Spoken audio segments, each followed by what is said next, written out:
Gravity is all that I know. She's over me. She's over me. She comes with her hypnotic dance.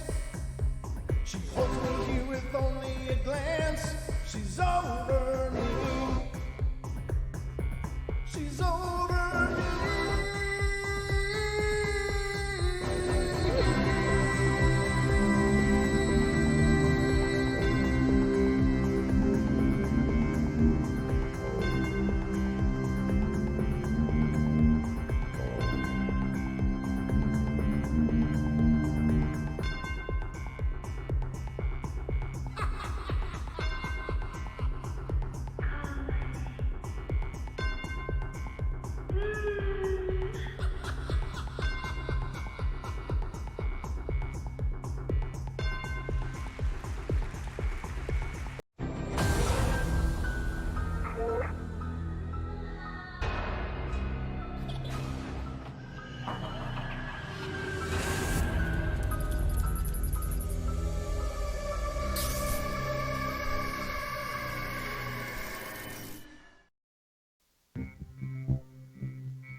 And that is the introduction to tonight's show, ladies and gentlemen. I'm Brent Thomas. You are listening to the Paranormal Portal, and I hope you're ready for 2 hours of paranormal fun, because that's what I'm planning on anyway. At least, as much fun as I can muster.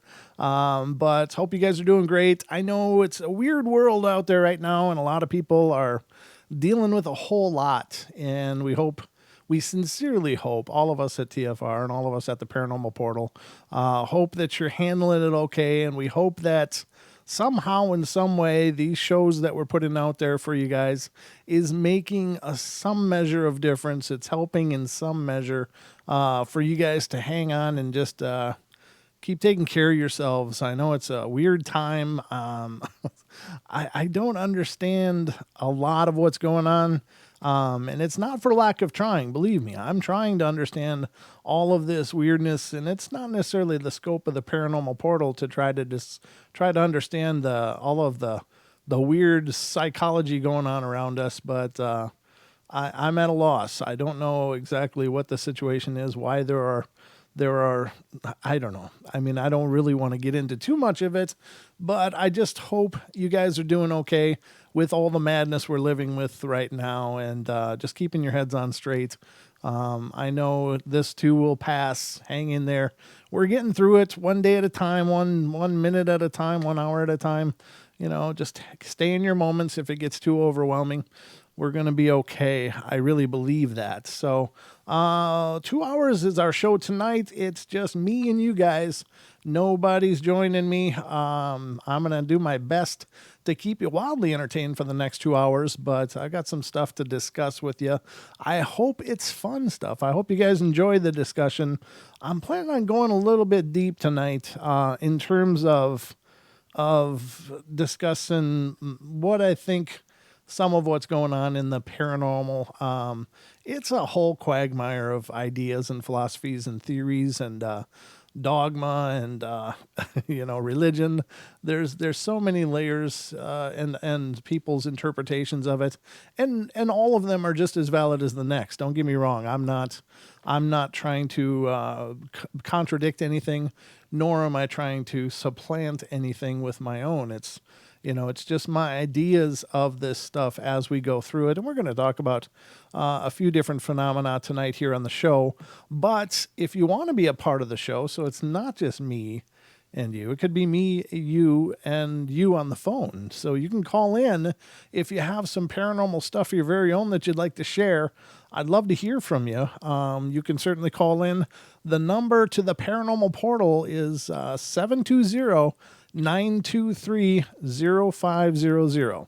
So it's 720-923-0500, and that is the way to call me. I'll be doing my best to keep an eye on the studio lines to see when when you're there. So please be patient. If I don't answer right away, it's not because I'm trying not to. It's because I probably haven't seen it yet. On these Friday shows, when I'm doing them alone, there's a lot for me to take care of and to mind. And it's being connected with the network as well as our YouTube audience, and so there's a lot more things that I'm balancing during the course of these shows. But I'd love to hear from you if you got something to share, some weirdness going on in your life, or some ideas you have about things that I'm going to talk about. I'd love to hear your thoughts because, again, I don't pretend to have this all nailed in. I don't pretend to be so sure of my own ideas. Since there are no experts in the paranormal. There's no such thing, because that in and of itself would entail somebody to have complete and comprehensive knowledge of not only the things that do happen, but how they happen. And there's just nobody out there that has this kind of knowledge base.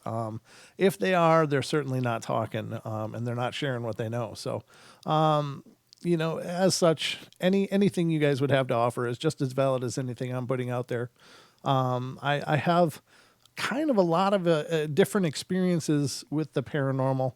I think that is not an abnormality, though. I think that my latest theory that I'm kind of working through, and I've been mentioning it on the show quite a bit as well, is that the paranormal has as much to do with the phenomena as it also has as much to do with the observer. Like there is some kind of connection there that happens in order for the paranormal to happen. And there's no rhyme or reason necessarily for what it is. I have a few ideas of what it could be, but I think it's just some kind of weird connection that forms between the observer and the observed. And I realize that can sound really superficial. I don't mean it that way. I mean it in a very comprehensive and in-depth kind of way. I think that there's something going on that's bridging some weird gap in our worlds. Now, I called tonight's show the Paranormal Multiverse, and the reason I did is because that I think that paranormal phenomena is a demonstration of the multiverse. I think really and truly that it is. At the very least, it's definitely involving dimensional realities. Oftentimes people's scope for this is like, there is this world and then there's the next world. And that's it. And in the next world is all these things. There's a heaven, there's a hell, there's a limbo, there's all these different possibilities, but they all are just in the next world.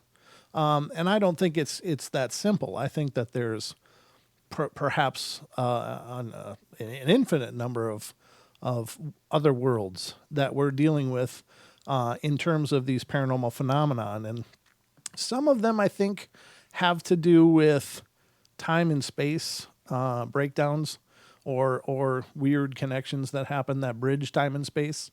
And the reason that I say that is because of all of the times we've heard stories where not only is a person in our timeline, in our reality, experiencing apparitions of a different timeline, but it sometimes comes across to that person that they are being perceived as the ghost by those people from a different timeline. So there's some kind of weird connection that's going on there, and this could get deep. It could be absolutely stupid. I don't know. I guess it's all going to break down to my idea of how well I can convey my ideas verbally. I think in my head this is all kind of making a sense. And I'm not going to say making sense, but making a sense, because, again, I don't know for sure. But is it possible that these breakdowns in those realities or these dimensional multiverse expressions are experienced both ways? Are we the ghosts to the ghosts? And I don't think that that's always the case. Obviously, I think that, again, we as people have a very shallow understanding of spirits. Everything is just spirits. That's all that stuff over there. And what that means is any experience where you're seeing something that may be somewhat tangible but intangible, and can pass through objects, can change its form or appearance, and so on and so forth. And so that, I think we all understand what it's like to be ghost-like, at least by our definitions. But I don't think that all of these things are ghosts, and not all of them are spirits. Perhaps some of them are other life forms that to them, they exist very concrete and physical as we do. But when our worlds bridge, perhaps there's some flux in there where they can interact in our reality in a more wraith or ghost-like manner. So those are some of the things I want to get into tonight. I'm kind of putting the cart ahead of the horse a little bit because there's a lot to discuss. And the idea is that we are multi-dimensional beings. I really believe we are. And I believe that we are expressing ourselves in more than just the reality we're in. I think that we are also simultaneously expressing ourselves in many other realities. It's just that we have this blinders on, this laser focus to this one part of our existence, which we perceive as our physical waking world. So those are some of the ideas I want to throw around, and I'd love to hear your thoughts about them as well. Again, your ideas are just as valid as mine, and maybe even more so. Maybe you're going to be way more dialed into this than I am, and these are just the musings of that have occurred to me through the time. So, thank you, Gemini. I appreciate that. So please, feel free to call in again, 720-923-0500 as we go through the night and get into these discussions. So, and we're going to do this in the form of talking about several different types of experiences that people have.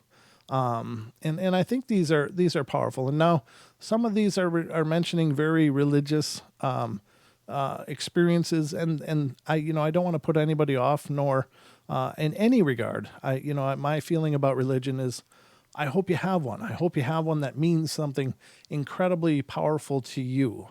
I don't necessarily subscribe to the idea that there's only one right way and there's a whole lot of wrong ways. I've been part of several different religions in my lifetime, and I found beauty in all of them, but I also found things that didn't work for me as well in all of them, and in that, it just wasn't. It didn't feel right, is all I can say. Now, it could be perfectly right for any number of other people, and is perfectly right for any number of other people, and that's beautiful. So it's never my intention to knock down people's beliefs or faith. I think that faith is incredibly important.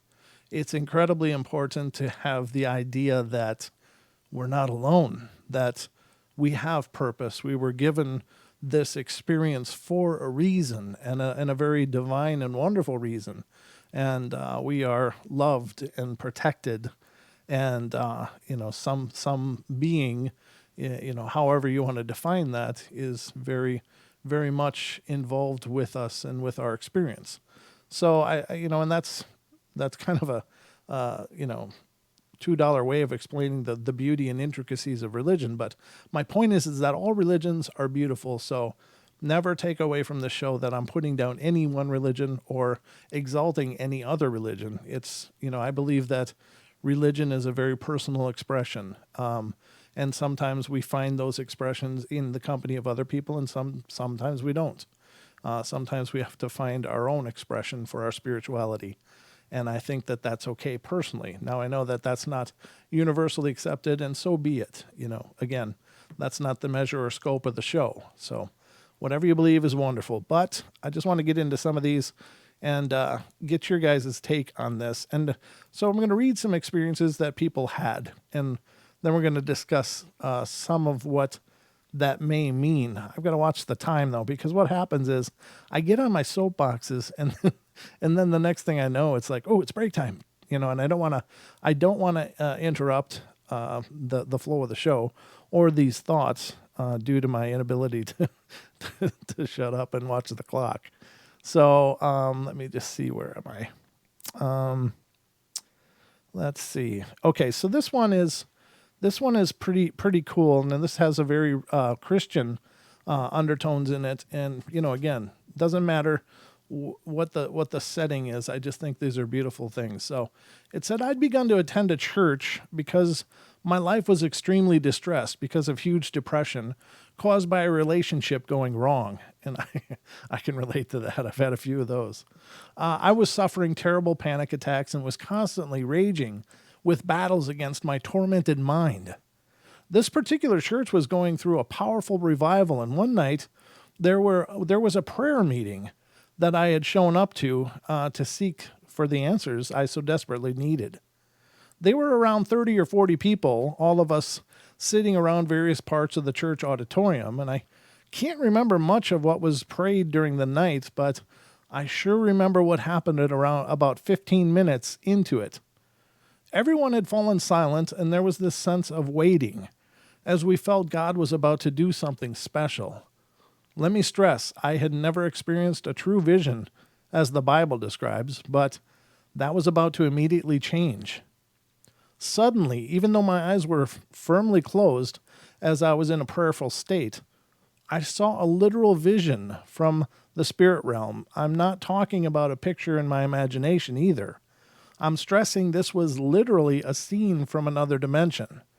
I saw this huge body of water with this black rock right in the center of it, and right in the middle of this rock was a figure of a white pillar. What made it especially unusual was that the fact that although the body of water in this vision was a bluish water color, the water itself seemed to be writhing and churning almost as though it was serpent-like. Well, this vision lasted about 3 to 5 seconds, and as suddenly as it appeared, it vanished.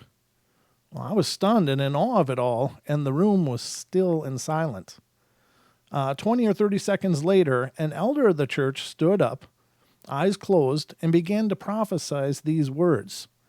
Know this, my people, that I have called you to be as a lighthouse, that you may together shine in the darkness of this world, in the sea of troubles that surrounds it. I have caused you to be as living stones, that together you may be bonded in love to be built into that lighthouse that shines, love one another, to allow your bonding to be strong, that you may stand as one. This man spoke in the first person as a messenger from heaven and described everything that I had just seen in a heavenly vision. This was no trick. It was without doubt the power of God being made known. I have to stress it again. I knew this was without a doubt a supernatural event. I've never experienced another vision since that day 40 years ago. These days, there are at certain times I'll get imaginative pictures when I'm praying for others, and when I've shared them, the people that have at times been amazed, as I am too, because they've described exactly what's happening in their lives when I have zero understanding of their present life situations. This becomes very encouraging for others because they realize God is active in their predicaments or troubles. But as I've said, I've never had another powerful vision like the one first described where I saw the spirit realm. But I've had my whole life, my joy and purpose restored ever since those early days, 40 years ago. I can't thank God enough for his kindness to me and other loved ones over the years. There are times God will allow his people to see the unseen realm. But that's not really the norm, rather. We are human beings, and we're meant to live life in this world under the governance of God's Holy Spirit to enjoy this world his way. So that's a beautiful story. And I don't mean to just say it's a story. For this person, that was incredibly real, and I do think that they had a vision of sorts. I think that those kind of situations are really powerful because in a group, this it seems, at least for the person that spoke and this guy in his vision, they had a synchronicity to their vision. So one person was able to verbalize this into words of hope and encouragement. And the author of that was able to visually see and had a more picture representation of those words. Now, what I don't know is if the person, when they had the vision, understood the vision, and it was actually more of a. And the reason I say this, and this is not to discard this or diminish the role of the divine in this experience, but what occurs to me is this person perhaps a bit of a psychic, and I use that a lot, but I think that we all are. But my point being is that they picked up the vision of what the person said in the church, and they picked it up as a divine vision, which is wonderful. That's powerful and very, very cool. But later on in the story, he talks about when he's praying for people, he will get visions of their experiences that seems to shock and awe them. So is this person just newly aware of this gift? Was this a gift that was given to them? By gift, I don't mean like a present. I mean that an unlocking because of the spiritual journey they're on. Because I think that as we journey in our spirit, we do unlock things. We do open ourselves up to the possibilities of having a raised awareness of our world and our spirituality in the world. Like we are spiritual manifestations, I think. We oftentimes equate ourselves with our bodies, but we are simply in these bodies, but we are a spiritual manifestation. So what I take from that story is that maybe it was a divine vision that was given to these two people, the one that spoke it and he that saw it. But maybe it was an awakening in this person to becoming aware of those more subtle vibrations around them. And does that also illuminate the possibility of a multiverse, in that there's other levels of understanding that we have, and they don't make sense in our three-dimensional world. They don't make sense in our classic understanding of this world and what happens in it. So does this reinforce the idea that we are multiverse, multi-dimensional people existing in a multiverse? I don't know. I think it does. To me, it does. And either one is really powerful, because either the person is empowered or they are empowered by a guiding hand. And either way, it's a beautiful thing. So I don't think that one negates the beauty of the other or diminishes the beauty of the other possibility. I think that either way you look at it, it's a beautiful representation of somebody having an awakening when they desperately needed it. And oftentimes our biggest awakenings are in our hardest times. It's like when I don't know if we surrender our walls, our shields, our will. Does our will finally get ground down due to our own vanity and pride, and finally we just surrender and allow ourselves to open up, or allow a higher power to act into us? It's all possible, but it all depends on how you define that. Again, I think it's all semantics, really, because whether you define it in a spiritual tense or a religious tense, or however you choose to describe those experiences, they're nonetheless beautiful either way. And I think that's powerful. So that's the beginning of our night, and I hope it's not too much. I'm oftentimes hesitant to speak too much of myself into the shows, because I've never wanted the shows to be about me. I wanted them to be about the experiences. However, I get a lot of messages from people like, no, I like that when you talk. So tonight is kind of an experiment of sorts. I'm kind of just talking, and I hope it's relevant. I hope you guys appreciate it. But if not, let me know too. I mean, if you don't like this kind of a presentation, let me know, because either way, the point is that the portal is a discussion first and foremost. And so I'm giving you a little more of my ideas tonight, and we'll see how this goes. But I do want to remind you guys that tomorrow night on our show, we are welcoming Jim the Bear King, the original Bigfoot Outlaw, to the show tomorrow night, right at 7 p.m. Pacific Standard Time. Bear will be joining us, and we'll be going through the Bigfoot world, the booger world. He calls them boogers. The wood boogers. I love that. So he'll be on. Oh, thank you, Jim, and I appreciate that. That means a lot. It really does, because I just think it's important to share ideas and thoughts and stuff. And so hopefully we can grow together as a group here. But those are mine. So Jim the Bear King will be on tomorrow night. If you're not familiar with him, he goes by the nickname of Bear, but his name is Jim King.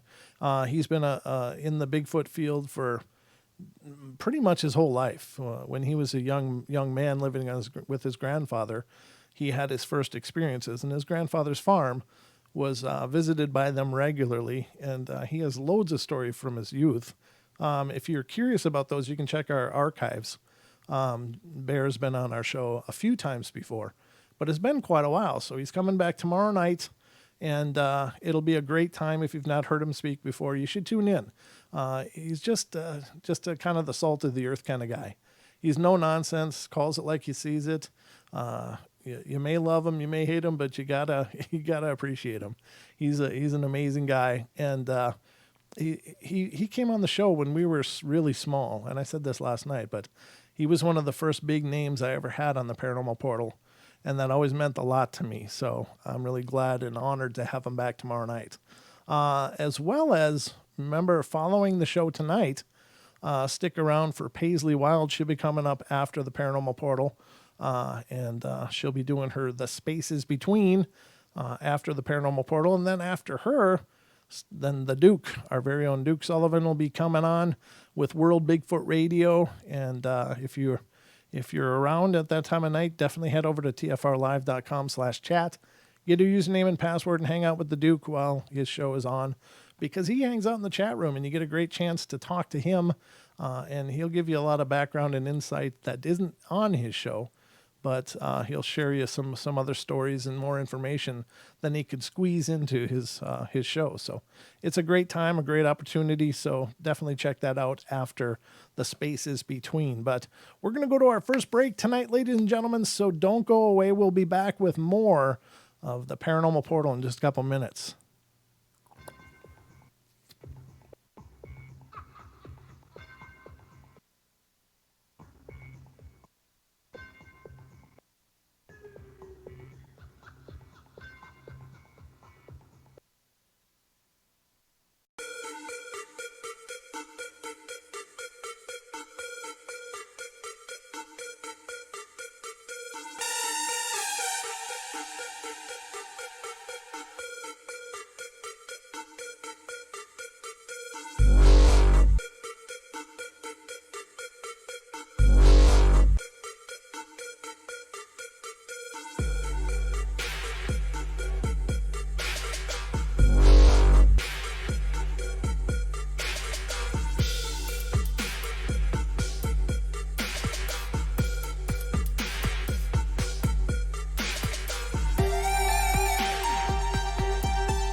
Ladies and gentlemen, the second half hour is now underway here on the Paranormal Portal. I'm your host, Brent Thomas. Hope you guys are doing great. Thanks so much for being here, being with me, being with us together.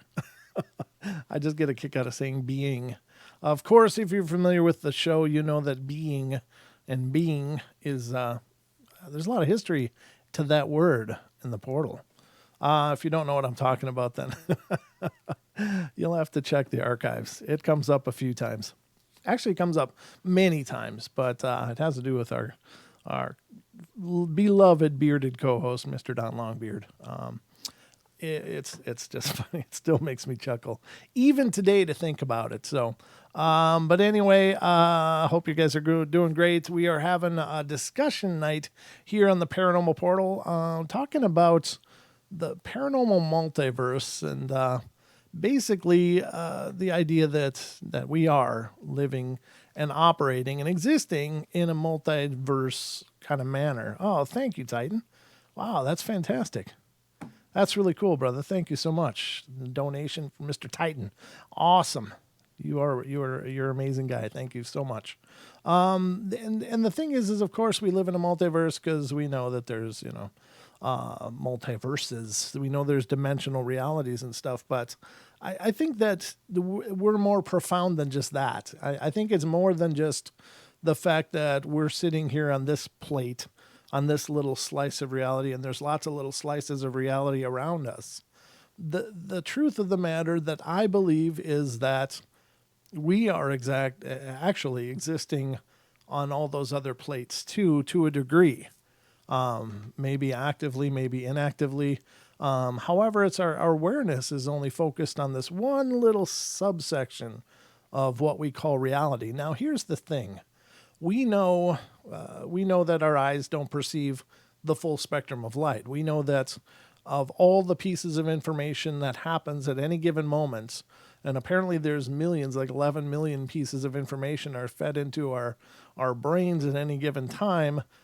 I'm paraphrasing. I can't remember the exact numbers, but our brain only pays attention to a small fraction of that and interprets it for us as our reality. So what I'm trying to get at is are we all capable of seeing things that we don't normally see? For instance, we of course have heard from psychics forever. Deb, Sean, Dee, Joel, many people that have been on the show, Jeffrey Seelman, so many people that deal with the psychic phenomenon and spiritual phenomena. They talk about seeing spirits and communicating or dealing with them, and they can perceive them sometimes as clear as they perceive any other number of people in their day. So is it just that in their brains, like our eyes are probably, my idea is that our eyes may be picking up those things too, but somehow in our brain, there's like a switch that for some reason or another gets turned off. Of course, we believe that young children perceive these things pretty readily too. Not consistently so, but they're more likely to see spiritual beings than adults on an average. But as we grow, does something happen?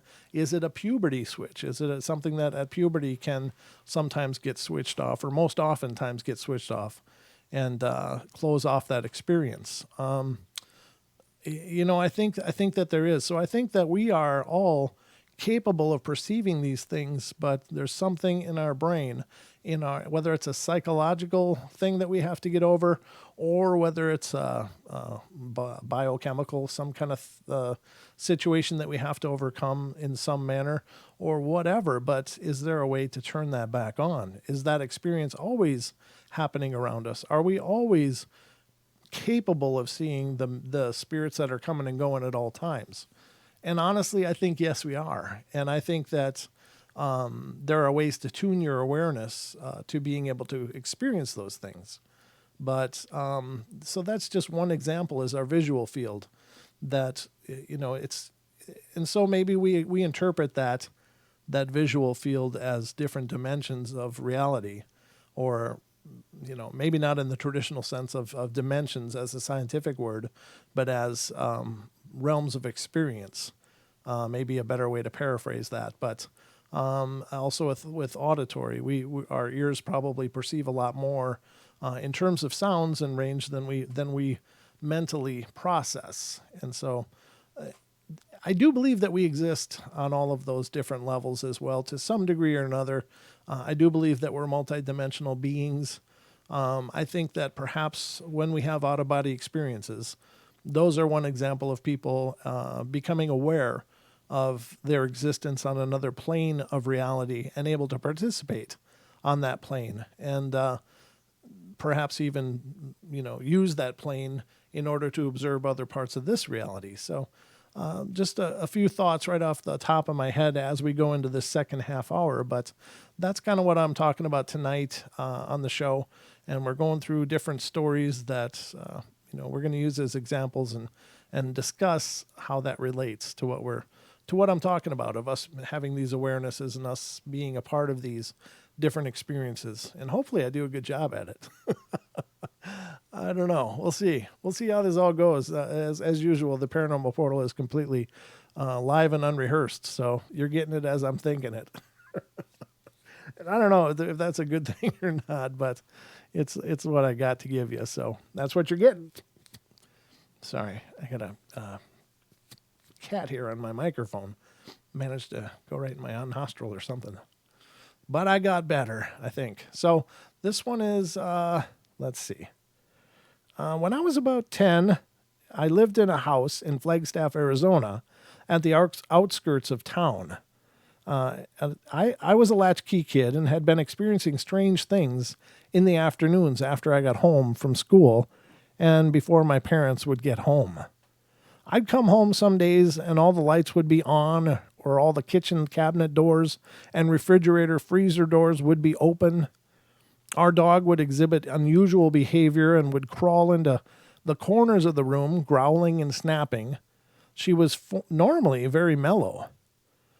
When we were moving out of that house, we packed our moving truck and decided we would begin driving in the morning. So my mom, stepdad, and I had a queen-size mattress and some blankets. We laid out in the empty house in the living room, and we started a fire in the fireplace.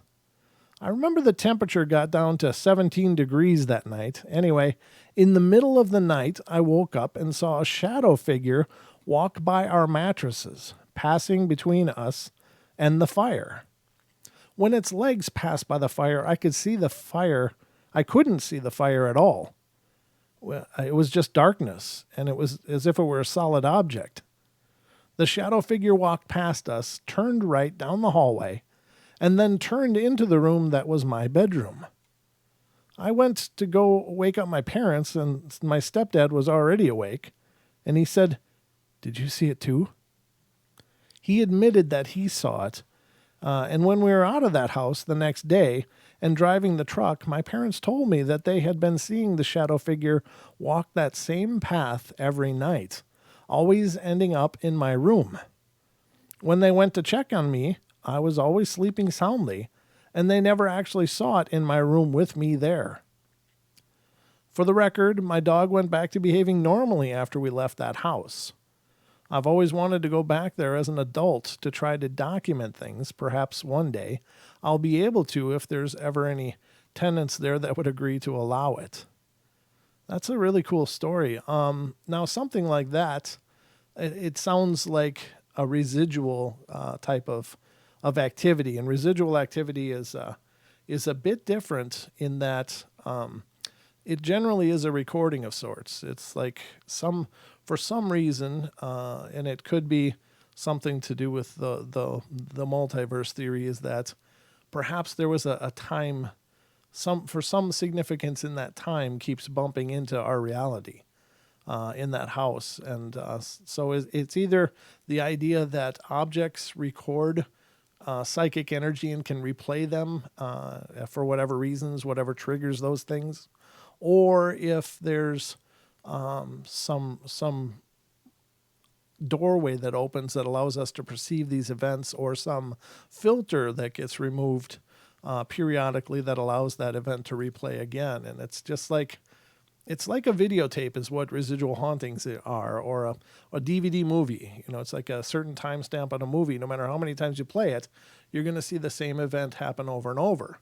Well, it's the same thing for residual hauntings. And the idea is that there's not an intelligent attachment to it. In other words, there's not a unique will to it. It is just a replay of events. So those are very well known and acknowledged in the paranormal communities as far as ghosts and hauntings are concerned.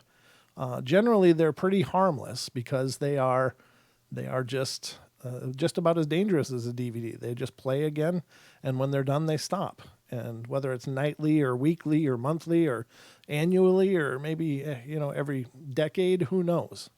But oftentimes you'll hear of hauntings on the old Civil War battlefields, and people will comment that they're hearing the sounds of cannon fire and muskets and yelling and screaming, and those would be a residual type of event. I don't believe that the ghosts are forever fighting that war and that's what you're hearing. I think it's just some kind of echo in time that spits itself out. Now, I could be wrong. It could be this everlasting battle of these spirits that did pass away or continue fighting.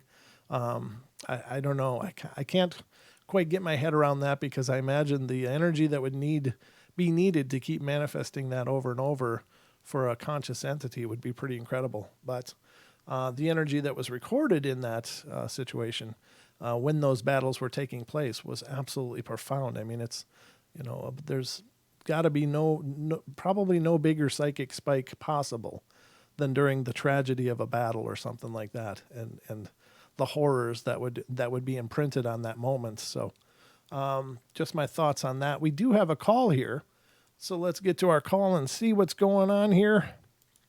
This is Miss Diane. Are you there? Hey, everybody. Hi, Brent. How you doing? I'm doing well, thank you. How are you? That's good. I hope everybody's doing well. You keep asking that question, and I'm making a video about it. Why is it that kids see things easier than adults generally? Sure. And what do you do about it? Uh-huh. And I'm going to make a video to help people deal with that, because we do have some information on that subject. It's not an unknown subject. It can be developed back again. What happens is, or it seems like, according to all of my research, is your third eye, of course, is connected with that, and that's an organ called your pineal gland. Mm-hmm. And your pineal gland, when you are born, is very soft and malleable. And the pineal gland, for those of you who don't know, it's in the middle of your head about, and it's shaped kind of like a pine cone, which is why it's called pineal. Uh-huh. And that is usually kind of soft, and it is lined with crystals, and it has water in it. And that's what makes the pictures in your head. That's what makes the stuff go off in your head, like your third eye. Mm-hmm. That's why they call it the third eye, is because it responds to light, and also it is another way that you see. And all of the senses, and there are way more than just 6, extrasensory perception, there's a bunch of them. I mean, there's one for every normal sense you have, then plus some, mm-hmm. Is connected in some way with that. So the problem being that when you're born it's soft and malleable and working pretty well, mm-hmm. usually, but you build up what's called a calcification on your pineal gland as you age. It hardens, it starts to lose the moisture, et cetera, et cetera. There's things that can happen to your pineal gland, and this is due to a lot of things. Toxins, both, I would say, spiritual, mental, and, I would say emotional as well as physical, can affect the calcification of that gland. And so there are ways to decalcify that. And also, I believe that teaching kids that it's impossible to see that way may also count as one of those toxins. Sure. Because, yes. So basically, it's probably, well, most of it is, if you can detoxify yourself. People who detoxify go on detox. And, that's why they say meditation and clean food. Like if you were to go on an organic diet, you start, quite a lot of times, you'll start having more experiences. Mm-hmm. Because those are two of the things that will help decalcify your pineal gland, working on your past traumas and all kinds of other things can help you clear up that pineal gland too. Oh, okay. So it's not just age, but it is age in a way in that we accumulate. Okay, I'm going to give you a moment to speak because I think I've been running on there a minute. No, that's very interesting. I think we've all probably heard about the calcification of the pineal gland and its importance to having that clear vision and ability to see. I think it's something that has come as a result in a lot of cases due to our processed foods and the chemicals and pretty much everything we eat and drink has such Franken foods. I think those are horrible for it. Now you said chelation. Is that what you said? I'm sorry, I missed the part of when you said what can help. What dietarily can help to decalcify that? Sorry. No, I didn't, but yeah, that actually, there are some things like that can help too. Yeah, nutrition is very important. Uh-huh. That's part of it. Meditation, eating a diet that is clear so that you can decalcify it too, rinse the toxins out of you. So a lot of people who go on as a matter of fact, most of the people I know that start eating the organic foods and stuff start having some kind of intuition or some kind of experiences. Okay. And can tune it in a little better, but also people who get rid of their emotional blockages. Sure. Because they can be just toxic. Right, but do you think that the emotional blockages actually calcify it, or do you just think that's a different kind of stressor on it where we're not open to that experience due to the stress? Because I think that the whole yeah. Right, so I'm thinking like the chemicals and stuff actually create, and I don't know if calcification is the truly right word, but it's just it creates obstruction in that function of the pineal. But stress would probably not, create pollutants in the pineal, but would create pollutants in the mental flow, I guess. Does that make sense, or does that sound right? Right. Energetically. Okay. Energetically. Right. Okay. So you've got your energy body and you've got your physical body. Some things will mess you up physically. Other things will mess you up energetically. Okay. And of course emotionally too. And if you're not supposed to see something and it's forbidden to see something, and you might have terrible things happen to you if you can perceive things, well, you're really got a big stake in not seeing anything. Right. You know what I'm saying? So Sure. You can learn to just and quite a few of us have tried to shut it off, in fact. Some people seem to be just naturally have a little bit of an edge with that. It just seems to be that way. Well, Dick, more clear. Dick in the chat room, Dick says fluoride calcifies the pineal gland, and an overbuilt automotive said, Exactly. GMO fruits make make me a cyborg. Uh, yeah, so I mean, Right. all of these weird chemicals, definitely, I think you're right. They do have a causative effect on our functions for sure. Right. And you can look into history. Apparently, according to some of the very old stories, people could talk to animals. Right. Well, still People in heard, shamanic traditions, saw the nature spirit. shamanic traditions Hmm? still talk about speaking with animals. Right. I mean, the shaman. Well, there's also other ways that it can be triggered. Some of these abilities, which are really weird. They found out, and this is goes into kind of into the MK Ultra stuff and so on. Okay. Is sometimes traumas can trigger things to start working again too. Oh, okay. So it can go either ways. But the traumas, drugs, they tried a lot of things. So to get this to be able to be used in a military way. So it's not always just healthy things to do it. Sometimes I guess if your life is in enough peril, or you feel it is, it'll switch on out of desperation or something. But Sure. Yeah. I don't even want to think about that. Yeah, no doubt. No doubt.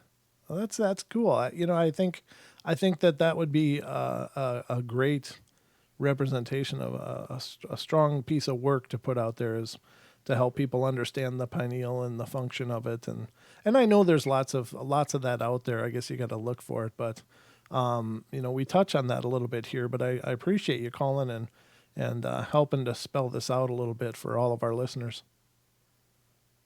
I'm really happy. Like I said, I'm gonna make a video about it to help people out. And I have a question for you guys, please. Had a very strange dream, and I know a lot of you out there are really good at this. And I think it's an important one because in this dream, I was playing a game, and it was like a video game. And there was a way to get out of the video game, but something had been changed about it because the icon they showed for you to get out that you had to manipulate was a figure 8, like a limnoscati, like a Mobius strip. For those of you who don't know what that is, but anyway, then the image that you actually saw was a ring. Okay. We got two. It was like a ring, like a clasp on a necklace. Okay. We got 2 minutes. 2 minutes left. So if you can get that out before the break, that'd be great. Well, that was what I was going to say. Is to me, it was like two different ways. If you manipulated this thing, you got out of the game. Well, people have been asking, if this is a Matrix game, how do I get out of the game? Well, I just had a dream about getting out of the game. Wow. Now, usually you have to win or lose a game in order to get out of it if it's a regular video game like here. But sure. Just your thoughts on it, folks, and that's it. Well, thank you, my milady. 2 cents. It's great to hear from you. I appreciate you calling in, and thank you for sharing your knowledge and insights. Thank you. All right. Have a good night, Dee. Night. Oh, we did have another call on the line, but they hung up. So I guess it's just us. And we're going to be going to our hour break here. So the time is just flying by. Hope you guys are enjoying the ride. Some pretty deep discussion here on the portal tonight. But I hope it's helpful. I hope it's beneficial. I love hearing from you guys because, again, nobody has this stuff all sorted out.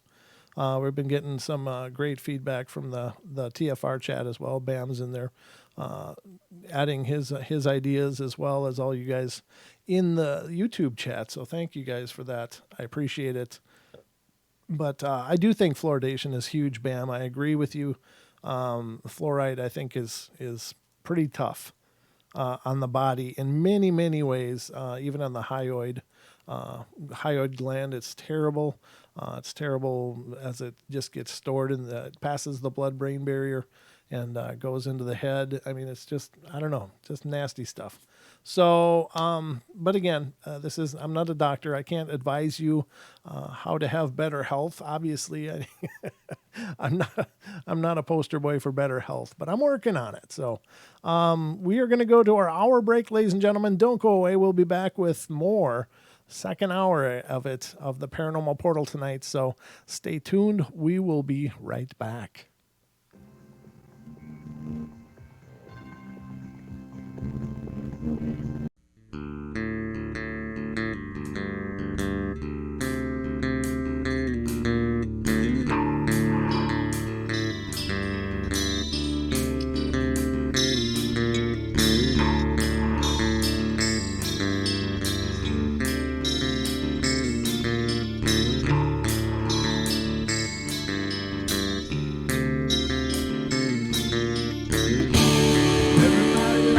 Play their games. Everybody loves to place their bets.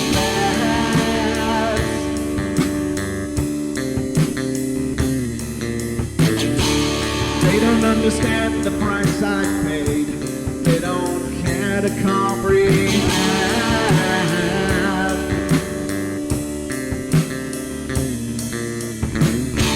Trace their lines upon my body, dripping scars across my heart.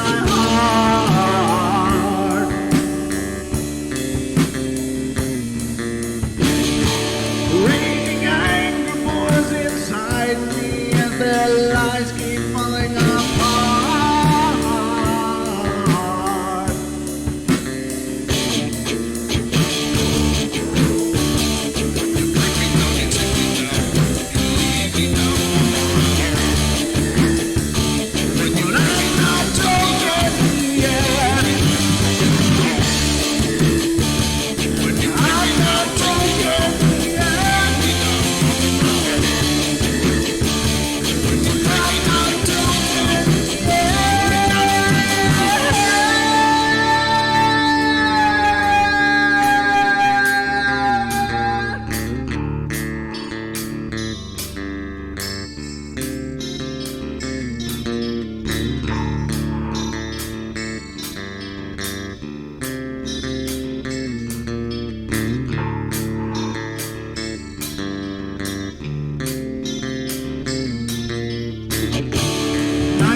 Just another fucking mess.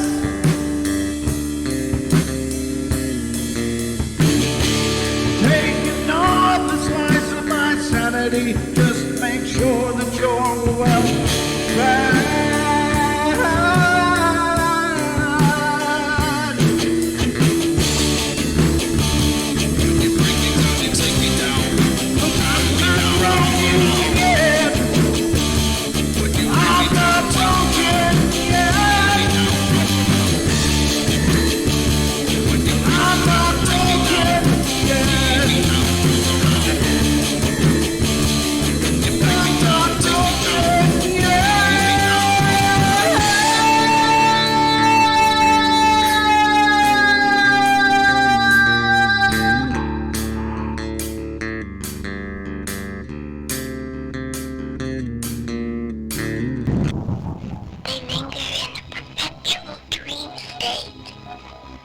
A nightmare from which they cannot wake.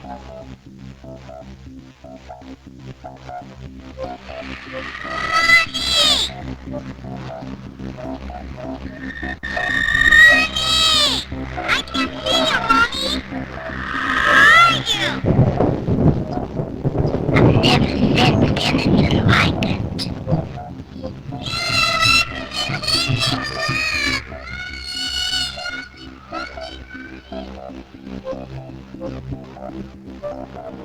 Caroline is not like those she's with. They're attracted to the one thing about her that is different from themselves. Her life force is very strong. It gives off its own illumination. It is a light that implies life and memory of love and home and earthly pleasures. Something they desperately desire, but can't have anymore. Right now, she's the closest thing to that. Poltergeist are usually associated with an individual. Hauntings seem to be connected with an area. A house, usually. Poltergeist disturbances are fairly short duration, perhaps a couple of months. Hauntings can go on for years.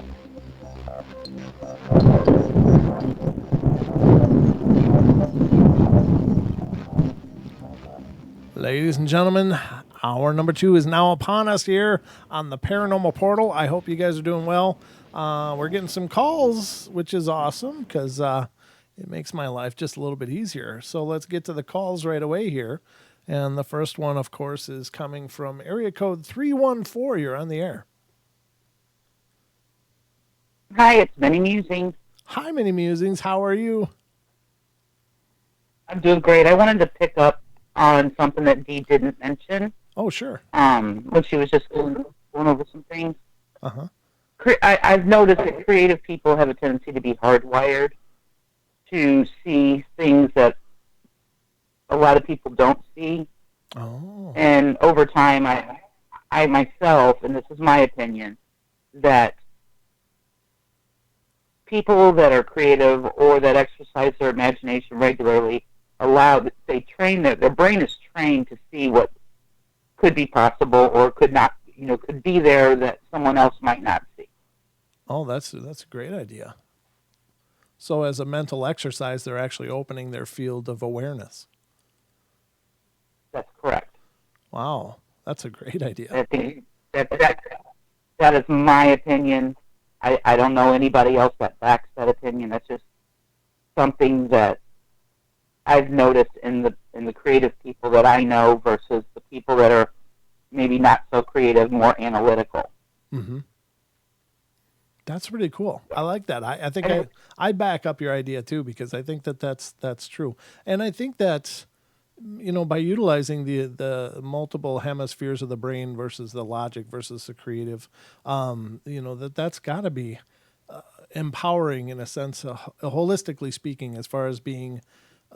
Some people are chained to one side or the other, and some people live a more balanced place. I tend to be both, which is, I don't know if it's good or bad. I think it's personally, I think it's good, but I wonder if I was more just tuned into the right brain, if I would have a broader awareness. Do you think that is more the function of the right brain than the left, or do you think it's just a matter of again, mental exercise helping to make your awareness more flexible? I think it helps make the awareness more flexible. Okay. But I also think that the right brain is possibly more sensitive to those frequencies that the left brain is not. Oh, that's a good point. Huh. I love that.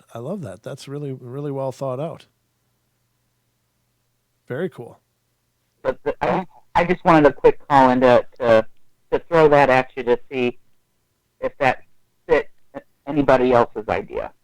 Well, I know it fits mine. Thank you. I really appreciate it. And of course, it's always wonderful to hear from you. I appreciate you calling in. I don't get to jump in the chat room as much as I actually listen. So, but I do listen. Oh, thank you. Sometimes while I'm busy doing other things, but today I just happen to be being lazy. Oh, good for you. You should be lazy more often, especially during our show. So I can sit down and actually jump in on the chat room. Oh, cool. Well, I'm glad you're here, and thank you so much. It's great to hear from you. All right. Have fun. I know you got more calls coming. Okay, my lady. Have a great night. Thank you. All right, very cool. And that brings us to our next call, which is from area code 845. Howdy, howdy there, Brent. What's going on? Hey, Carlton, how you doing, brother? I'm doing pretty good.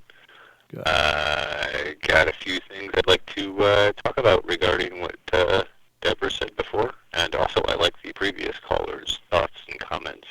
Yeah. I think that open creativity mindset definitely has to have an effect on it, I would think. Yeah, absolutely. But I'd love to hear your thoughts as well, please. All right, so pineal gland, the calcification thing. Let's just go into calcium real quick. Okay. So calcium is not usually mobile by itself. It needs other elements to help it mobilize. In the soil, sulfur tends to be the big one. But in the human body, magnesium and also vitamin D have a huge effect on that. And vitamin D's actual name is actually it's a vitamin and a hormone, and it's called cholecalciferol. And that's because it helps mobilize calcium in the human body. Oh. So also regarding that, calcium and fluoride, there's a relationship there with that. A few people mentioned fluoride in chat, and I can't remember if Deborah mentioned it too, but I imagine she's aware of it also. So the reason that fluoride is recommended for quote-unquote healthy teeth is because of a man named Dr. Weston Price. And he was a dentist that went around the world studying different indigenous populations, trying to understand why some had really good teeth and why others didn't. And so he studied teeth and nutrition at the same time. Okay. And one of the things he discovered, especially in Colorado, is that there are natural fluoride deposits there, and those fluoride deposits actually liberate calcium from the soil. And so that calcium, when liberated, is taken up by the plants, and then those plants have free available calcium. So when those people eat that calcium, that then builds good, healthy teeth. So unfortunately, the association between fluoride and calcium was made that it's supposed to help your teeth be better. But in fact, it's because fluoride actually liberates calcium. And so that's a big part of, probably a big part of why pineal glands get calcified, is because the fluoride has been liberated incorrectly in the human body. And, that's one of the places it can accumulate. So those are just my thoughts along those lines. So I actually have a series I'm putting out. I just started a couple days ago on the biochemical sequence of nutrition in plants. And calcium is the next one I'm going to go into. So that's my 2 cents. Well, I appreciate that. Now let me ask you: does when you say it's a mobilizer, does taking magnesium supplements or vitamin D supplements will that in effect then decalcify the pineal? It can help. It can help. Really, the best way to get any nutrition is with foods and incorporated in your foods, because it comes in the proper chelation and the proper, formation and ratios, and usually with other supportive supplements. So, like if you're getting your calcium from healthy plants that are grown with good nutrition in the soil, and they accumulate calcium, then that calcium and the whole spectrum of nutrients that help support all those processes are available in those plants in the right ratio. So that's very important. And then regarding vitamin D, the vitamin D supplements, the powder ones are not as effective from everything I've read as the liquid supplements. Okay. And really the most effective thing is exposure to good sunlight, and especially not using sun blockers. Right. Okay. Okay. So our body manufactures the vitamin D by sunlight. Is that right? Correct. Okay. Correct. Okay. So what did you say was the best to decalcify though? I'm still I missed that, or there was like an audio anomaly. It was like something is the best for decalcifying.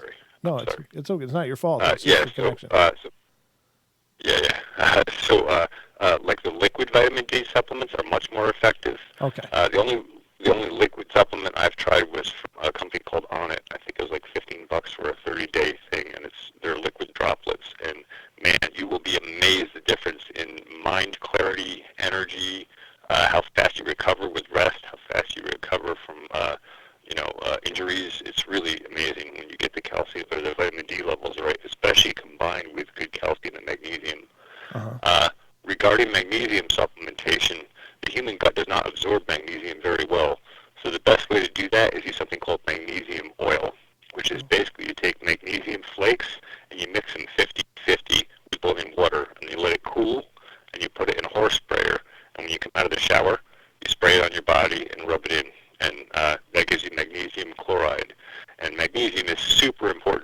many processes in the human body, but one of the most important ones is very important for the mitochondria of the cell, which is energy production.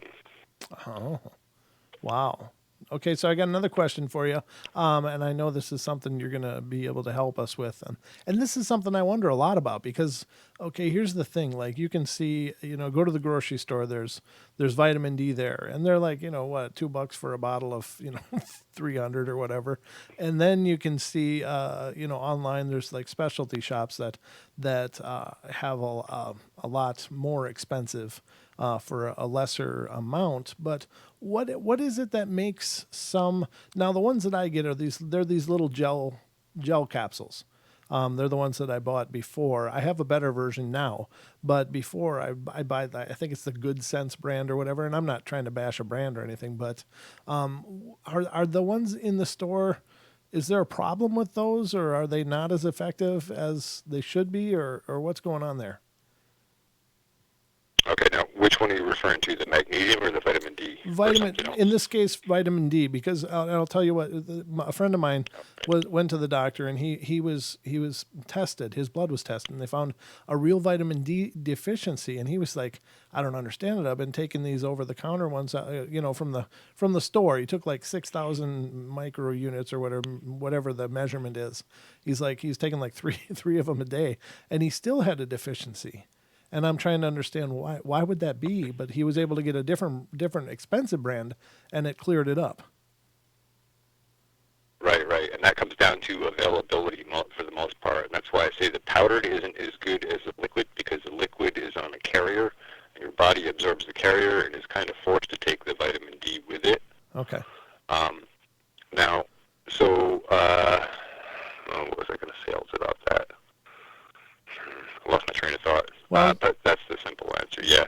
And so also it has to do with your gut health as well. So if you have bad gut health and you're not absorbing as much of the nutrients that are going through your gut, then obviously you're not absorbing the vitamins you're taking as well. And so it really goes back to how complex the human system is. You need good biology in place, and that's probiotics. And you need good support for the biology, and that's prebiotics. And then you need good food with good nutritional range spectrum.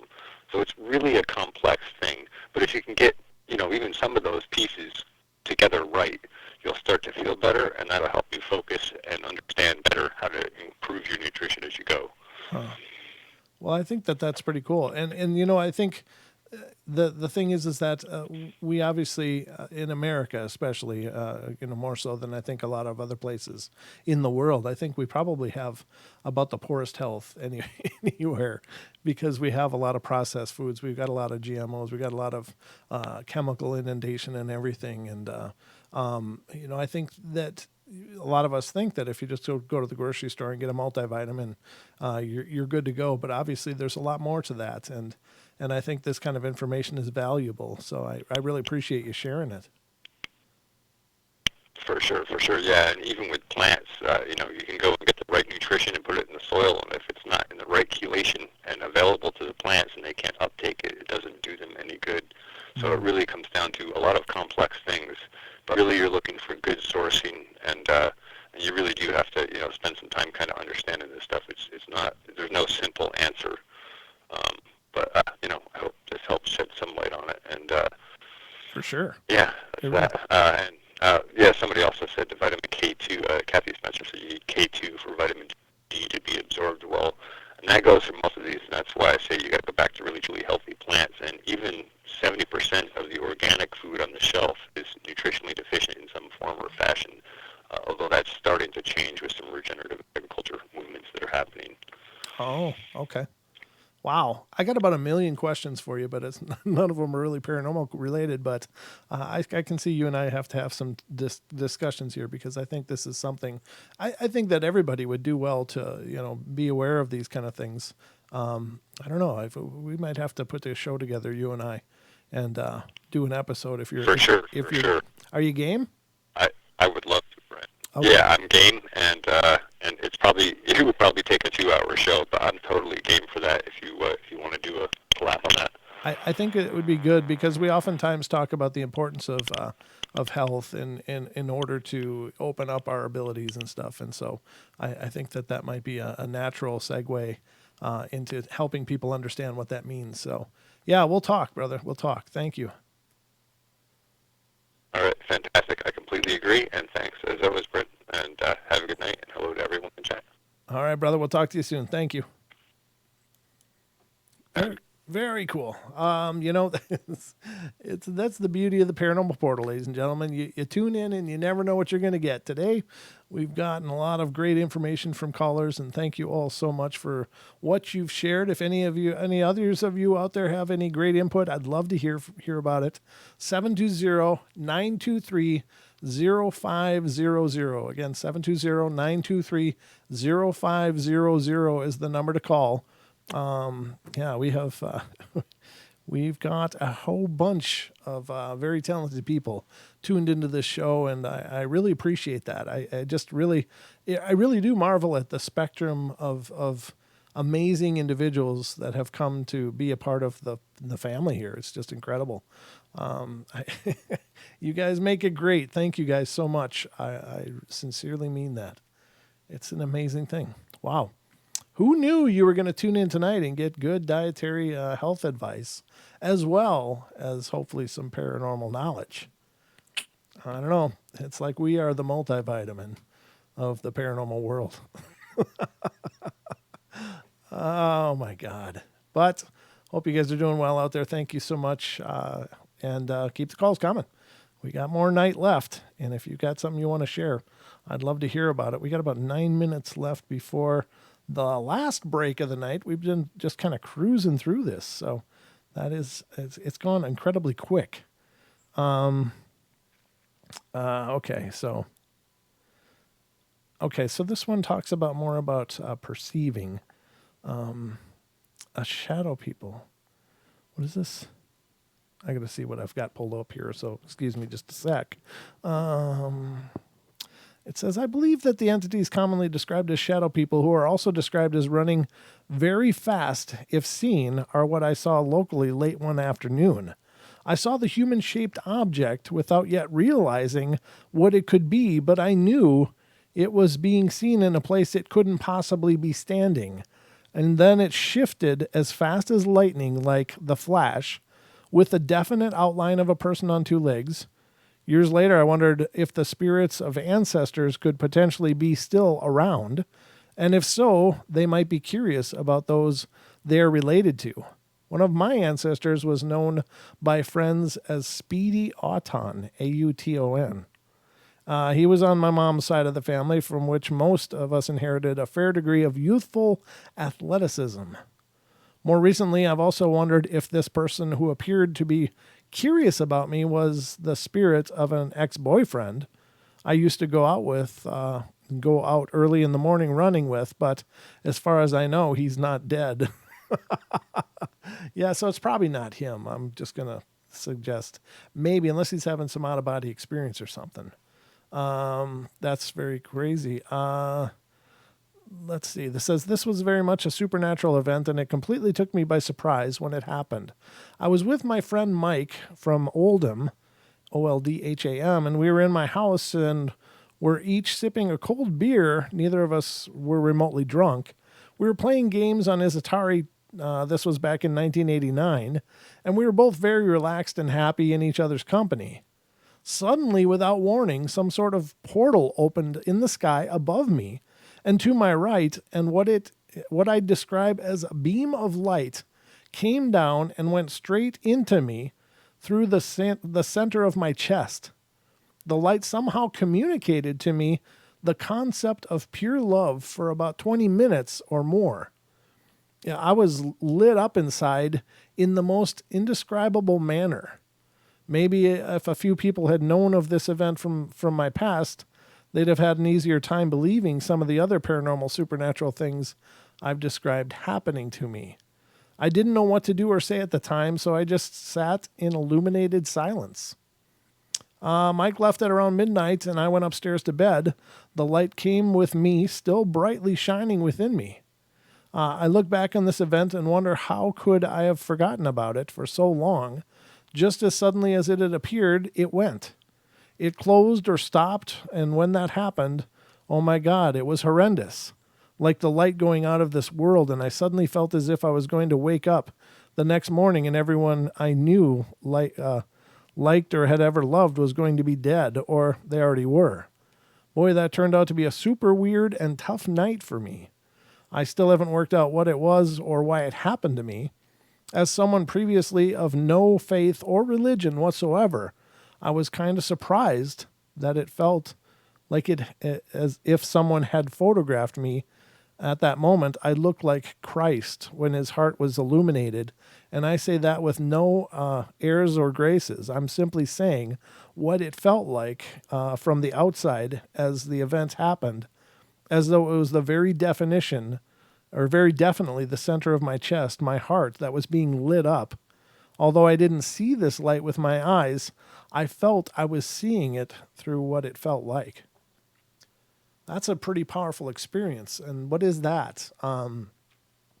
Is that a conscious or an unconscious kind of alignment with our higher self? Oftentimes we hear that term used. There's a self, and then there's some kind of higher self, and is that some people call it like an oversoul, or the more complete version of you. Many people have surmised that we're living in a kind of hallucination of sorts, and that there's a bigger part of ourselves that may plan out these journeys for this part of ourselves to experience. And so was this moment some kind of spontaneous alignment of some kind of more universal consciousness? Now, there is something that I like to, I don't know, for lack of a better term, I just kind of call it the God mind. And it seems to be this point that we can touch every so often, just throughout the course of our lives. We'll just touch this synchronicity of mind, body, and spirit, and we'll just be, in those moments, they are so super connected to everything else. There's no division between people, places, and things. It's just all one amazing expression of this energy that we are, and that all of us are. It's not just one person or a certain type of people. It's like we are all these manifestations. And I've been, I guess, for lack of a better term, I've been blessed by experiencing that a few times in my life, of just touching this knowing and this incredible sense of oneness and connectedness to all things, and it's overwhelming, and it's incredibly spiritual, but it's incredibly empowering and illuminating, and it's a very physical sensation as well. So it's not just as though it exists only spiritually. It's like this synchronicity of all the things that we are just lining up with this, I don't know, universal consciousness, for lack of a better term. And I don't know how else to describe it. But I think that this is something that people touch throughout their lives. It's maybe the reason some people go to sleep with a problem and then have a dream of a solution. Like they'll just touch this higher mind or this higher intelligence. And, again, I'm not demeaning it by not calling it God or whatever. I just don't want to get tied up in semantics. It's whatever you think it is. But I do believe in this higher power very much. So I want to make that perfectly clear. But, we do have these moments of touching this divine grace and seeing that in our experience. And I understand what she means, though, because when the moments end, it's just like, I don't know, it's like being in this amazing race where you're just filled with this love and warmth. And then when it's over, it just feels kind of like, I don't know if there's a good way to describe it without diminishing the beauty of it. But I think that those things happen for us. And maybe that's when we become aware of our multidimensional consciousness. And that's when things line up. And it's more than us. It's like all things. I don't know if that makes sense or not, ladies and gentlemen. I'm just trying to put it together in words that I relate to as I read that story, and I hope that makes sense to you guys. I think it's very powerful stuff. But we are just about 30 seconds away from the break. So I want to just, again, encourage everybody to stick around after the show if you're listening on TFR, iHeart, TuneIn, and TalkStream Live. Paisley Wild is coming up next. Her show, The Spaces Between, is coming up.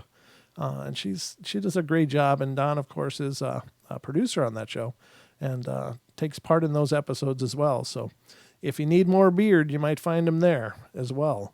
And after that, of course, our very own Duke Sullivan, World Bigfoot Radio will be up, and World Bigfoot Radio will be happening on TFR, iHeart, TuneIn, and TalkStream Live. And remember to join the chat room when you're listening, because you can hang out with the Duke and hear all the inside baseball on his episode. So we'll be right back, ladies and gentlemen. 30 minutes to go, 27 minutes, whatever it works out to. But we'll be right back. Don't go away.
Welcome back, ladies and gentlemen. We are now in the last stretch of the show.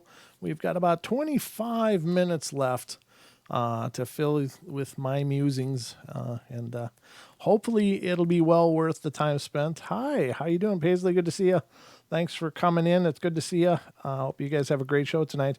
And let me, what are you guys doing tonight on your show? If you let me know, I'll share that to the airwaves. If you if you get a chance, put it in the chat, and hopefully I'll see it. I'm getting a lot of great things in the chat room. That's really cool. Let's see, where are we going now? Where are we going now? Again, remember, tomorrow night on the Paranormal Portal, Jim Bear King will be joining us. The original Bigfoot Outlaw will be on the Paranormal Portal tomorrow. If you're not familiar with the Bigfoot Outlaws, you should get familiar with them. Of course, they've been at this for a long time, having their expeditions out there to do some investigating and seeing what they can find. But some great stories, great experiences, just down to earth people, wonderful. There's Bear, of course. Then there's Matt Knapp as he's kind of the creative force behind their shows, getting all that put together, and he's a hell of a guy himself. So some great people. There's Vicky and Dan and so many others that are tied into the Bigfoot Outlaws, and our very own Cindy Goodbrake is a part of the Outlaws in a sense, and she used to go out with them all the time when she lived down south. So just it'll be a great time. It'll be a great discussion. I hope you guys will tune in and join us for that. Bear's just a great fun guy to listen to, and he cracks me up. He's got all those southern one-liners that just kill me. He just slays me. So that'll be tomorrow night. So definitely tune in for that.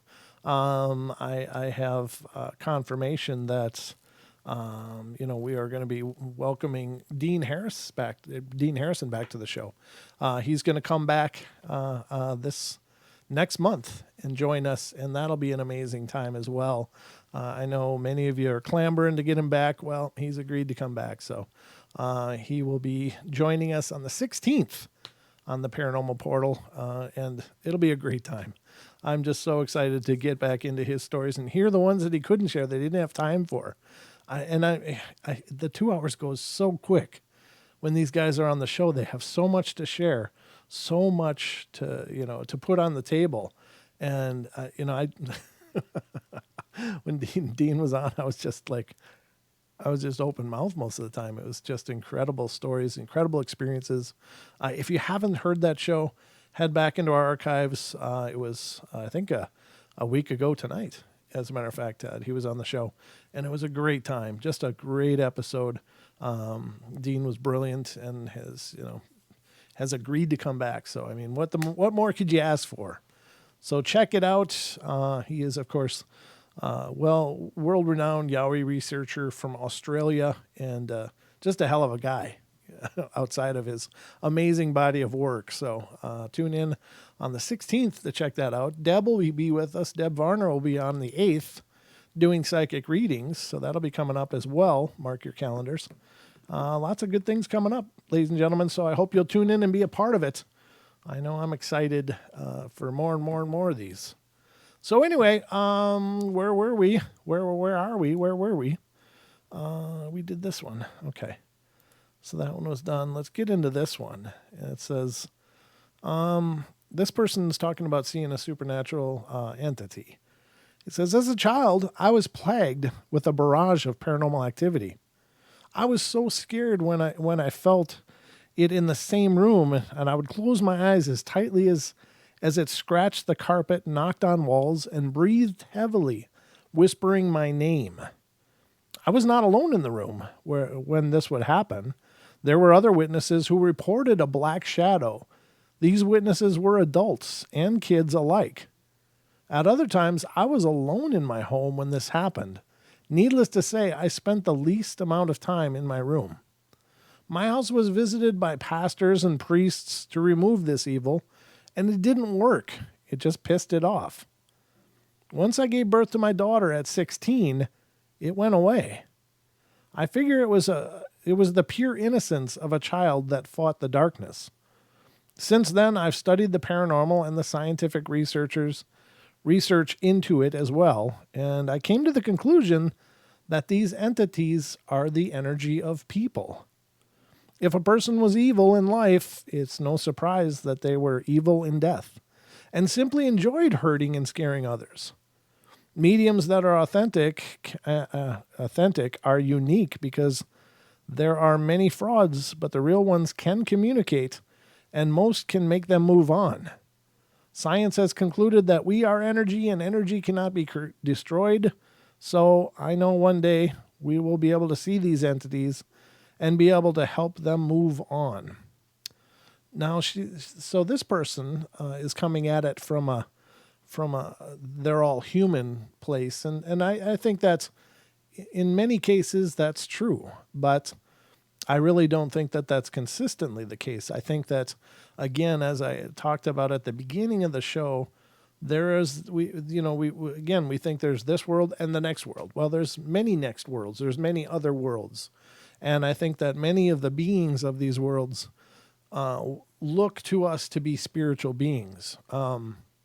Whether they are or not, I don't know, and I can't be sure, but I know that we perceive them as that. That's my belief anyway. I know I believe that.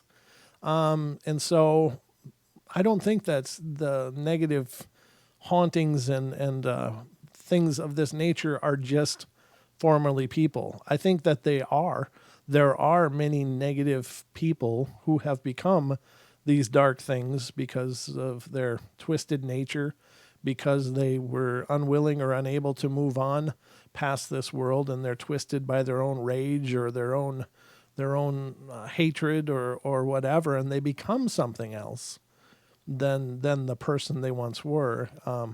I still think that at their core they're probably still a human spirit, but it's just an incredibly corrupt human spirit. But maybe corrupt by themselves, maybe corrupt by something else, but corrupt nonetheless. But I do think there are other things out there. I think there are elementals. I think and I think that, and this isn't me getting on a high horse or going a Green New Deal on you guys, but generally speaking, we're pretty hard on the earth. And this isn't, again, this is not a political thing. It's just, we tend to destroy a lot of things. Like, for instance, when America was founded, there was fresh drinking water everywhere. You just lean down to a stream and have a drink. But in 99% of the cases, that's no longer possible anymore. The waters that you used to just could lean down and drink are now, full of different things that would maybe kill us if we did that, or at least make us very sick. Those waters didn't used to be that way. Some of which is just by, development. We've polluted and corrupted so much. We've destroyed naturally beauteous places and very special places, maybe sacred places that were, spiritually significant.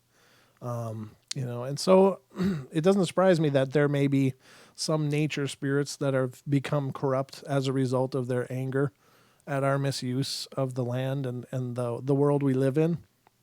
I think there are people, again, that do that, as I just mentioned. And I think there are other things. I think there are dark, demonic kind of things. There are what we perceive as demons, or what we understand to be demons. And they're neither elemental nor human, but there's something else. Whether you believe they were once angels that were the fallen angels, is up to you. It doesn't matter too much where you think they came from. I just think it's important to acknowledge that those kind of things I do believe are out there. And I think that while there is a security in thinking, no, that stuff's a bunch of bunk. Well, sure, that makes you feel better, but what if you're wrong, Well, maybe if you're wrong and you never know it, it won't matter. But if you're wrong and you find out, then it matters a lot, because you were not prepared for the type of confrontation you're going to be dealing with. But there's a lot of causations for these things, but I do agree with what this person said, that, horrible people in life will be horrible in death unless they change. There's, I like to use this example. So how many people does everybody know they're in these horrible relationships, but They come to this magical conclusion that, yeah, their relationship sucks and everything's terrible, but if they get married, everything will be fine. That ring is going to make it all better. Well, then they get married and have broken, horrible relationships and marriages that end up being either some kind of train wreck or another, or they're abusive, or they end up divorcing soon after anyway. So this magical transformative idea that people have that, well, once this happens, then everything's going to be fine. And I think that's of course the same for death. Once we pass from this mortal coil that we're in and we move into our spiritual essence, we're still, I believe, the same people we were in life. And if you're a good person in life, then you should be a good person in death, I would think. But if you're a dick, no offense, Dick, in the chat room, that's if you're a jerk, if you're a jerk, you're going to be a jerk after you're done, and you may become worse because we don't really understand what the spirit existence is like here on this plane. Now, I do believe that spirits have a chance to move to the next realm for them, wherever that is or whatever that means. But I think some stay, and I've shared on the show that I think some stay because they're afraid. And the reason that they may be afraid is that they may be looking at some form of judgment. Well, if they know they're a jerk, most people that are jerks know they're jerks. I mean, most people that are horrible people, they know they're not nice people. They're not fooled by that. They know they're not living in some form of.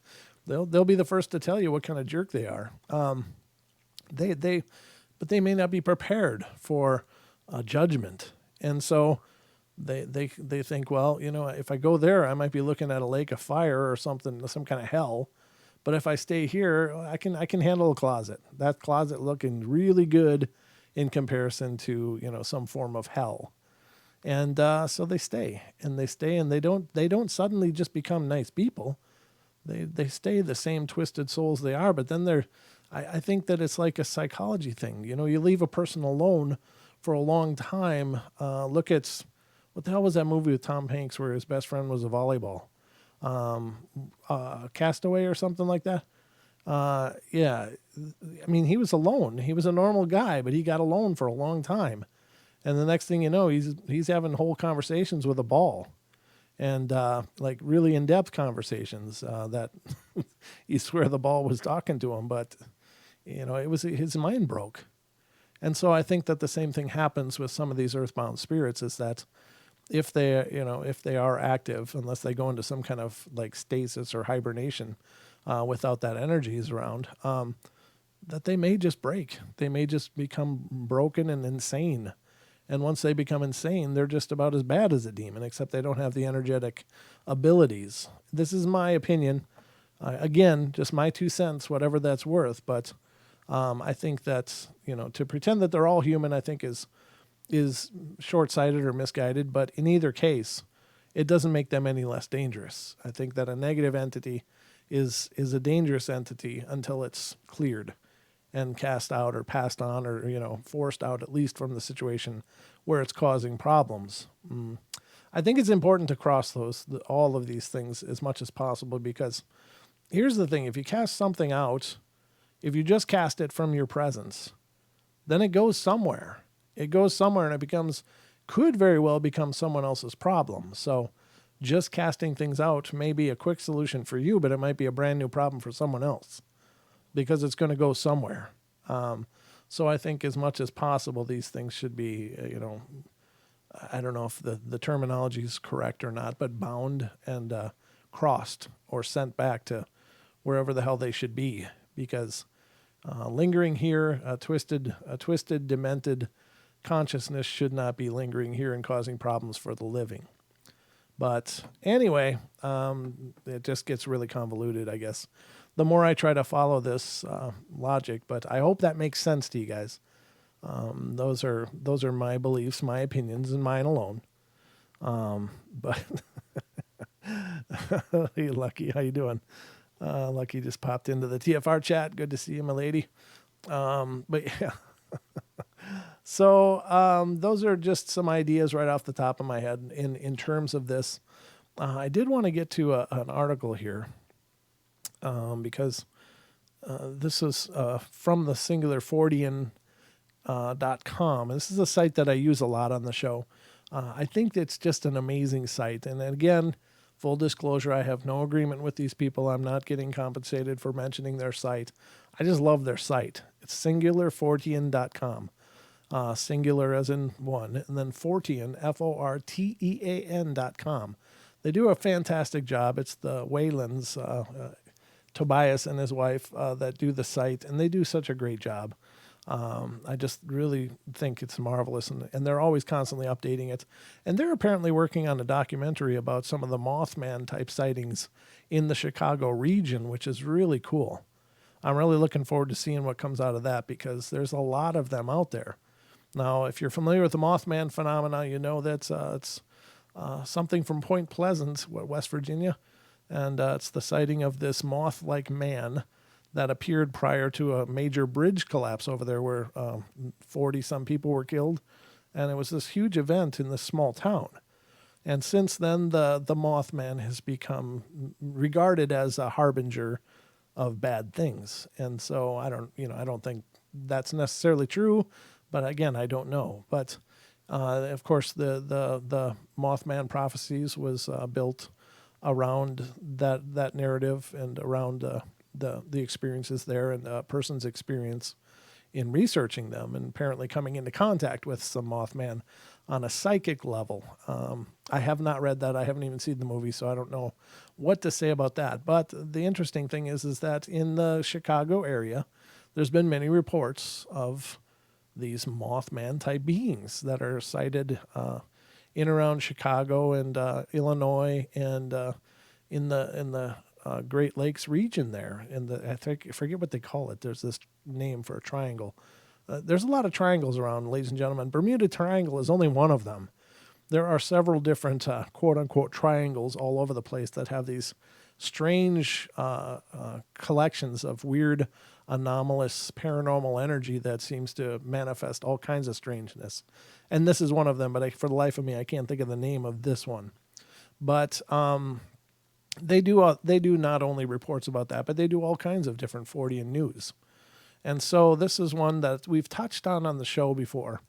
And let me look at the time because I don't want to go too long. I only got 8 minutes left, but I want to touch on this quickly because this I think is interesting.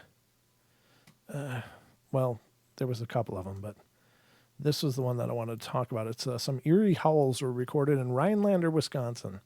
And I won't be able to play any audio, of course, and there is an audio file here. But it says, the Singular Fortean Society received 3 videos earlier this month from Colton Greenshaw, a resident of Rhinelander, Wisconsin, which features eerie howls captured captured by Greenshaw and his friends. It's either Greenhaw or Greenshaw. Oh, it's Greenhaw. I'm sorry, I misread that. His friends and neighbors. In an April 4th interview with investigator Tobias Wayland, Greenhaw said that the video had been recorded outside of his apartment the week prior. Kind of towards Highway 8, there's a little patch of woods by the edge of town, and the apartment complex where we're at around 9 or 10 at night, every night there's been some weird stuff going on out there, said Greenhaw. Greenhaw said that his neighbors have all heard the sounds and that he recorded 2 videos on his phone while his neighbor has recorded one with his GoPro camera. I got 2 videos on my phone, he said, and that was 2 nights ago. It's big. You can hear it on the GoPro that it's big. We could hear it crashing as it walked through the woods. They're not small twigs breaking. They're pretty big sticks breaking. We haven't seen anything yet, but we put a deer cam out last night, and we're putting another out in the other side of the forest tomorrow night. Or tonight, whenever they interviewed this person. It says, we've been asking a lot of people, have you heard anything weird? And we'll play our phone sounds, and they're like, yeah, that's exactly what we heard, added Greenhaw. It's really loud at night, too. You could have your windows closed, and you could still hear it. The apartment complex where Greenhaw lives is situated across the Pelican River from the Holmboe Conifer Forests State Natural Area. Greenhaw told Wayland that he'd seen evidence of something throwing rocks, disturbing waterfowl in the area, and that he and his friends had even found an unusual footprint. The crazy thing is, we found the footprint on our side of the shoreline where the apartment is. The apartment is at the edge of the woods on the river, and then on the other side is national forest. We've got the footprint on our side. Our side is a little pond, and there's a bunch of ducks and geese. And then we got a couple of rocks there that are laying in the pathway and on the edge of the water. So I don't know if something is throwing them or whatever. They weren't there before. It could be a person throwing them on the path or kids playing, but the rocks are coming from the river, and they're ending up on the walkway that people walk their dogs on and stuff. Oh, thank you, Chemtrail Mix. That's awesome, brother. Thank you. Speaking of cryptids, he says, let me just go right to his donation. Speaking of cryptids, a friend of mine once told me about a cousin of his who saw something like the Mothman on my reserve. He's also seen some strange things on my reserve, including UFOs and Bigfoot. Yeah, that's pretty powerful. And there's the bleed through again, that I keep talking about, is the phenomenal bleed through of events, the correlation between UFOs and Bigfoots, and then these Mothman things, which many people believe are in fact extraterrestrial beings. I don't pretend to know either way, but thank you so much for that donation. That is really awesome. Really appreciate it. But yeah, it's just craziness. There's just stuff going on everywhere. But the reason I wanted to bring up this story is, of course, tomorrow we're going to have Bear on. So I wanted to end tonight's show with some Bigfoot stuff. And the interesting thing about that is that a lot of people are under the impression that Bigfoot are out in the forests. They're out in these, no man's land where people don't go. And I agree that they may be primarily out there. But I think that as we are projecting ourselves further into the natural world, that in order to survive, pretty much all of nature has to somehow come to terms with our presence. And I think something like the intelligence of a Bigfoot, I don't think they would have much problem navigating our world as long as it's close to theirs. So there's lots of reports of dumpster diving, Bigfoots. There's reports. I've heard a report out of, I've only heard it once. And it was from someone in our chat room who's a researcher, but she claimed that there were Bigfoot in Detroit. And I can't think of a less forested region than Detroit. And yet they are allegedly there, according to this person. Now, I can't corroborate that. I can't verify that or validate it. But I can't imagine that, these beings wouldn't take advantage of our wasteful nature, of the low-hanging fruit, so to speak, of scraping out a pretty easy existence by just checking our trash. I mean, bears have learned to do it. They've been doing it for, generations, just sitting by landfills and garbage dumps. And I don't know whether Bigfoot is a finicky eater or not, but if they're going to scratch a living off of the land, doing it right on our fringes is got to be a cakewalk for them. But tomorrow night, again, remember, the Bear will be here with me on the Paranormal Portal. Don will be with us as well. So it's going to be a great night. I hope you'll tune in 7 p.m. Pacific Standard Time tomorrow on both TFR Live and on our YouTube channel streaming live as well. So we're going to be getting into all that tomorrow, ladies and gentlemen. But I guess that's going to be about it for us. Remember, lots of great shows coming up in the future. Check out the podcast if you haven't yet. We're going to be transitioning the podcast pretty soon to what could be another platform. So there may be a bit of a pause if you're a podcast follower. I'm not sure how this is all going to work out yet. We're working out some negotiations, and we'll see what's going to happen. But stay tuned for any announcements. Be sure to check our Facebook page at facebook.com/Paranormal Portal Radio for any show announcements. If anything comes up with either the podcast or our live shows, you'll definitely hear about it there. So I hope you guys will check it out. Hello, Ruthie. Hello to you. Good to see you. But that's going to about wrap it up for us. Remember, following us right now, be sure to stick around because Paisley Wild will be coming up next on The Spaces Between. And her show is on TFR Live, iHeart, TuneIn, and TalkStream Live as well. And she also simulcasts her show on YouTube. So you can go to youtube.com/thespacesbetween and check that out live as well. And then following that, Our very own Duke Sullivan will be coming up with World Bigfoot Radio on TFR iHeart. Tune in and TalkStream Live. And be sure to head over to tfrlive.com/chat and get a username and password, and you can hang out with the Duke and find out some inside baseball on those stories and on those episodes, because there's a lot that's going on that don't make the episodes, but Duke will fill you in on that in the chat, and it's a great chance to ask questions too. So he's in there, so I'll probably be there as well. So you guys, love you all. Be good, be kind, be nice, take care of each other, help each other out, find the magic in every day, and remember to laugh as much as you can. Good night, everybody. We'll see you tomorrow night with the Bear and Don. Don't miss it.